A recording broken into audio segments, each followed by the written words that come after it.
Bueno, Eli, ahora quería comentarte a vos y a nuestros oyentes un artículo que salió ya hace un tiempo en el diario La Nación en marzo, el 12 de marzo, que hablaba un poco de, en la sección Hábitos del diario La Nación, de la generación verde, ¿no?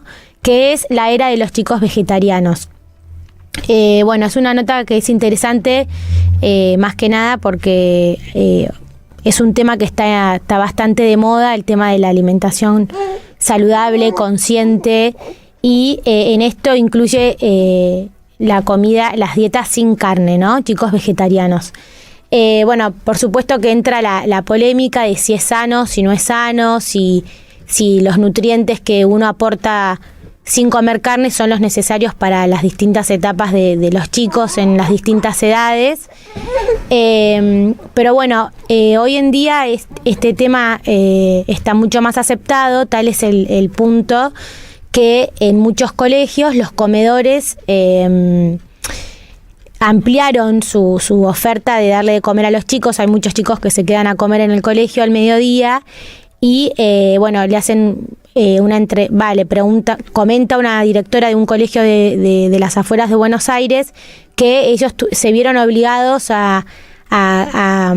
justamente a incorporar estas comidas vegetarianas porque los chicos vegetarianos que venían de familias vegetarianas empezaba a aumentar y ellos tenían el 15% de los matriculados que eran vegetarianos, así que como que se dieron cuenta que era algo que empezaba a hacer ruido y que ellos como colegio tenían que dar una respuesta, ¿no?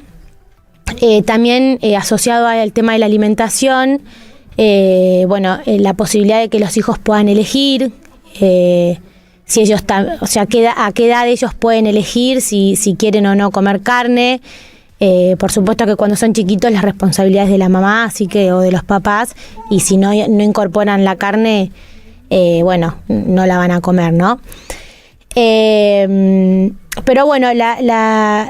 Los colegios es un lugar en donde se notó fuertemente este cambio. Los kioscos donde antes comprábamos alfajor, sándwich o cualquier tipo de comida, aunque eso no es carne, ¿no? Obviamente, pero ahora incorporaron cereales, legumbres, fruta, jugos naturales, como un cambio que también se siente en los colegios, ¿no? La realidad está en que la Asociación Dietética Americana, que ya en el 2009, y la Asociación Argentina de Nutrición, en el 2014, tomaron posición referente a la alimentación vegetariana, y las dos coinciden en que bien planificadas son apropiadas para todas las etapas del ciclo vital, incluyendo el embarazo, la lactancia, infancia y adolescencia, pero que es indispensable los controles médicos y siempre un seguimiento de alguien entendido que nos asegure el normal desarrollo y crecimiento de nuestros hijos, y no solo de nuestros hijos, sino de nosotros mismos, ¿no? Que ningún nutriente o componente fundamental o esencial falte en nuestra alimentación. Así que vamos a hablar con una mamá que se llama Malu Poggi. Ella es counselor y hizo un cambio en la alimentación hace un tiempo. Nos parecía importante o interesante, más que nada, hablar con alguien que hizo de esto un estilo de vida y que nos cuente las particularidades y qué fue para ella este cambio, que no solamente es un cambio en la comida, sino un hábito y seguramente una organización familiar diferente. Así que vamos a hablar con Malu. Y acá estamos, entonces vamos a hablar con Malu Poggi.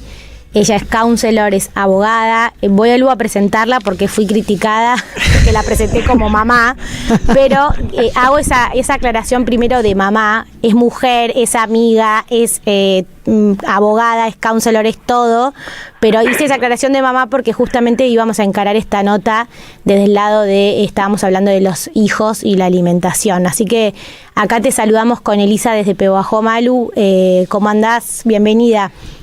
Hola chicas, ¿cómo andan? Bienvenidas, y pido perdón por la voz, pero tengo una tos que probablemente nos interrumpa, pero vamos a hacer lo que podemos. Vamos, Malu. Malu, estábamos comentando recién el artículo que salió en La Nación de Generación Verde de los chicos vegetarianos, y queríamos que nos cuentes un poco tu experiencia en esto del cambio de alimentación, cómo empezaste, qué te llevó a a tomar esta decisión y en qué consta, digamos, ¿no? Este cambio. Uh-huh. Bueno, a mí me pasó una cosa medio que se me fue dando sola con el correr del tiempo. En mi casa se comía muchísima carne porque mi papá trabajó con la carne desde que yo tengo uso de razón. Y digamos que fue natural mi no estar siempre encantada con la carne. Era como que yo elegía sin querer lo que acompañaba la carne. Comía carne, pero no me gustaba cómo me caía o me entusiasmaba comer lo que acompañaba la carne. Pero bueno, era lo que se comía en casa, entonces muchas veces terminaba comiendo. Había algunas cosas que me gustaban, pero era muy poco, no era lo que más disfrutaba, digamos. Y con el correr del tiempo, después cuando fui creciendo y ya empecé a cocinarme yo lo que yo elegía para alimentarme, me di cuenta que sin querer nunca me cocinaba carne, tampoco elegía la carne cuando iba a comer afuera, y de a poquito, sin querer, como que la fui eliminando de mi alimentación. Sí seguía comiendo pollo y pescado, pero también de vuelta con el tiempo, al irme enterando cómo se producían los pollos, empecé como a generar algo como inconsciente respecto a eso y ponía a su vez la conciencia en que no me gustaba ingerir ese tipo de alimento generado así. Y después con el pescado sin querer lo mismo, así que como progresivamente en el tiempo lo fui dejando, medio sin querer queriendo, era como sabiendo por qué lo hacía, pero mi cuerpo naturalmente me lo fue pidiendo, así que no fue una cosa difícil. No soy una persona que le fascine la carne y que la tiene que dejar por la información que hay hoy, ¿no? Claro, sí. Bueno, y así que como un poco esa es tu historia con la carne, digamos, como de a poco no era algo que tenías indispensable, digamos, en tu menú y bueno, fuiste descubriendo otras cosas. Claro. Exactamente, sí. Después al empezar a cocinarme yo lo que yo iba a elegir para alimentarme, empecé a descubrir un universo de una cantidad de cosas exquisitas que me resultaban mucho más atractivas de comer, e incluso para agregar variables distintas en mi alimentación. Lo mismo, sin querer, tampoco nunca fui fanática de los deliveries. Quizás en eso ayuda que a mí me guste cocinar, porque es como que en algún punto nunca me dio fiaca encarar el momento de la comida, entonces eso hace que también uno se interese más por lo que va a ingerir en algún punto. Sí. Así que bueno, nada, se fue como dando solo. Y bueno, después, ¿cómo fue eso? ¿Fue una decisión de vos, digamos, personal, y después la transportaste a tu familia, o cómo fueron los tiempos? Sí, a mí me pasó que claramente cuando me quedé embarazada, el nivel de conciencia que alcancé fue muchísimo mayor por esto de tener bajo mi responsabilidad la alimentación de otra persona, ¿no? Es mucho más importante mientras estaba gestando alguien adentro mío, y ni que hablar cuando ya naciera. Así que lo bueno fue que previo a que mi primera hija naciera, tenía la parte fácil de que a mi marido le encanta comer sano, pero también le encanta la carne. Pero la combinación de ambas cosas hizo que nunca le importara y nunca le molestara que en casa no se cocinara carne. Entonces, como que su manera de equilibrar su dieta, porque por ser alguien a quien le gusta la carne, es que cuando hace por ahí asado en casa hay carne y él come encantado, y si no, come afuera por reuniones de laburo, pero no es que tengo que cocinar carne para que él cada tanto coma, porque se sacia en otros momentos. Claro, o sea, y de todas maneras también tiene como intención de dejarla, entonces en algún punto equilibra de esa forma. Claro, como que en algún punto con tu entusiasmo también irás contagiando Claro. Pero a la vez se convive con las dos maneras de alimentarse también, como que hay respeto. Recontra, pero porque él mismo lo probó en su cuerpo y se siente 100 veces mejor comiendo lo que yo como, la alimentación vegetariana. Entonces no es que yo lo tuve que convencer de nada, digamos. Si él hubiera necesitado comer carne, yo no hubiera tenido problemas en encontrar la forma. No es que yo se lo quise imponer, pero a él le gustó este equilibrio entre el afuera y el adentro. Y después cuando nació mi hija, me pasó que, puse mucha conciencia en qué compraba para cocinar, mucho mayor a la de antes. Y ya hoy me encuentro como en situación de no comprar nada en supermercados, porque compro todo en dietética. Mucho más difícil quizás, pero sé lo que compro y la calidad de lo que compro, tratando de comprar lo menos industrializado posible. Por esto de tener la responsabilidad directa de alimentar a alguien y de estar generando una familia en la cual me guste que lo disponible en mi casa sea, en la medida de lo posible, lo más saludable que se pueda. Malu, y el tema de las compras así, de alguna manera impactan el bolsillo. ¿Son más caras las cosas de dietética, o si uno elige ese tipo de alimentación, digamos, podría ser una desventaja de esta elección, o no lo notas tanto?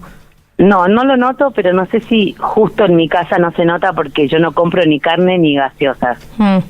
Que eso claramente es lo más caro de la canasta. Claro. Entonces, realmente no hay una diferencia. Sí te marca una diferencia en la dedicación, ¿no? Porque sí, en el tiempo. Si bien igualmente hoy hay mucho más acceso y muchísimas más dietéticas, es verdad que todos estamos acostumbrados a comprar de todo o sea, toda la compra en el supermercado, y ahí hay muy poquita opción saludable, claramente. Pero bueno, es como hacer un mínimo esfuerzo, quizás hacer una compra más grande cada menos tiempo sirve para organizarse, sabiendo que lo que estás eligiendo es mejor calidad, ¿no? Más allá del esfuerzo que me implique. Lo del precio, para mí, si me preguntás, es un mito, porque ya te digo, gastás en un tipo de alimentación que probablemente excluye, en mi caso, la carne y las gaseosas, que son lo más caro de todo.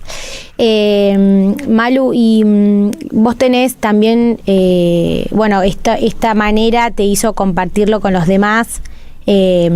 Contanos de tu Instagram que tenés. Cierto, bueno, me pasó que muchísimas de mis amigas se fueron contagiando a la par de mi marido y de mi hija. Decían que les encantaba la sensación de venir a comer a casa, porque era como comer en un restaurante gourmet, vegetariano, orgánico. Yo no como todo orgánico, nada que ver, pero como la sensación de comer más sano siempre, porque a mí me gusta cocinar, creo que eso se nota. Y me pasaba pasando mails, recetas, cosas eternas, que dije, yo necesito llegar a más gente, no a solo una persona, para que la gente que quiera comer sano pueda, y no solamente sea mi amiga, ¿no? Que no sea la excusa también. Claro, entonces, bueno, dije, la manera de llegar un poco más de gente, que no sea solamente a mis 10 amigas que se van contagiando a través de un mail con una receta, me hice este Instagram en donde medio que comparto lo que como. Yo cocino algo y si todavía no lo subí, lo subo, tratando de poner el paso a paso para que la gente lo pueda cocinar. En el medio de todo este proceso yo hice una desintoxicación, medio sin querer queriendo, dejé de comer también harinas blancas y casi que integrales también. Entonces todo lo que subo son recetas vegetarianas y sin harina, que también mucha gente se pregunta, ¿qué comes si sos vegetariana? ¿O qué comes si no comes harina? Y sí, como uno piensa que se te acaban todas las posibilidades, y no. Y no, hay un montonazo de cosas, y la gente lo puede ver ahí. No es que yo hago 5 recetas y las repito, voy todo el tiempo, subo lo que como, no es que cocino para subir, subo directamente lo que como, y si no lo subí antes, lo trato de subir para que haya cada vez como más opciones. Malu, ¿cuál es cómo te encontramos en Instagram? El Instagram es Pasión por Comer Sano, todo seguido. Perfecto, así que, bueno, se nos va el programa, así que te despedimos, te agradecemos un montón tu participación y contarnos tu testimonio, que a más de uno le va a venir muy bien. Y bueno, te seguimos en Instagram en Pasión por Comer Sano, así que aceptá a tus nuevas seguidoras. Bueno, muchísimas gracias a ustedes y un placer, gracias por todo. Un beso grande. Un beso grande. Chau. Hablamos con Malu Poggi, un testimonio en un cambio de alimentación sana, consciente y saludable.